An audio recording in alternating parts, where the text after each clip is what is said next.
Hi everyone, my name is Malika. Welcome to this week's Self-Reflection Friday. I will be talking about beautiful mistakes. So I know the first thing that may come to you guys' head is beautiful mistakes. How can mistakes be beautiful? But I like to shift negative things and put on like a positive twist on it. So I'm just gonna give you guys a little rundown of how I view mistakes as beautiful and what I've been doing to like encourage me whenever I make a mistake along the way.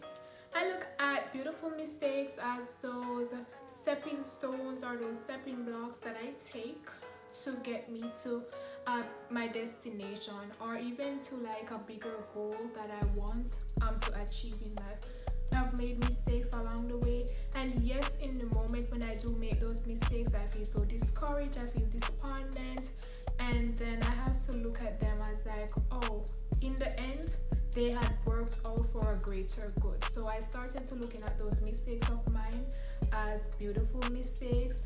I view them as stepping blocks to help me to get to where I want to be, and I've been more receptive and more accepting of those mistakes when I made them. I just wanted to tell you guys a little story about me. When I was in nursing school, I failed my mental health class, and for me that was very devastating. I was just like, I want to be a psychiatric nurse. Like, how can it be that the one class that I want and the one class that I love so much I've actually failed? The only class I failed in nursing school, but I failed it.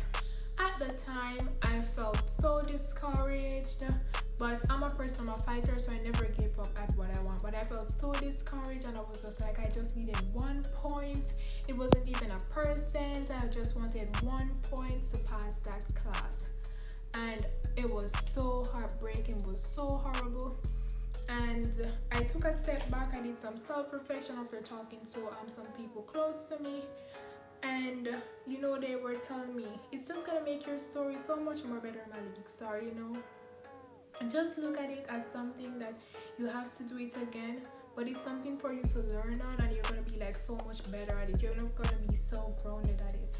And I started to look at it like that. So the mistakes that I've been making in my life since then, I've been looking at them as like, oh, at times I do feel discouraged, I'm not gonna lie, especially when it's something big or major. I do feel discouraged, but then I take a step back and I says, God has never ever made a mistake with my life. And if there is a delay in my end goal or my achievement, I know it's for a reason. I just want to remind you guys to remember to use those mistakes along the way as stepping stones, as stepping blocks. Start looking at them on a positive aspect and start thinking about them as beautiful mistakes, because in the end, if you truly think about it, if some of those mistakes have never happened, then you guys would not have been where you guys are now today. And I know that from a lot of you guys, this mistake comes your biggest victory. So I just want you guys to start looking at life as such and just start using those mistakes to help to build you guys, instead of like breaking yourself. Don't be too hard on yourself. Start using those to build you. As they said before, when stones are thrown at you, you use those to build your palette. So when you're making those mistakes, start collecting those mistakes, learning from them, using them as your building block to build yourself and to make yourself a better person, for you to build depth to you, to make you a stronger individual. That way you're going to be more victorious in the end, and then you're also going to have more depth and character to your stories when you guys do go out there and share these stories with the world. Once again, my name is Malika. I just want to thank Karen so much for having me on her platform this week, discussing a beautiful topic that resonate with me so well, beautiful mistakes. Until next time, I just want to tell you guys, bye.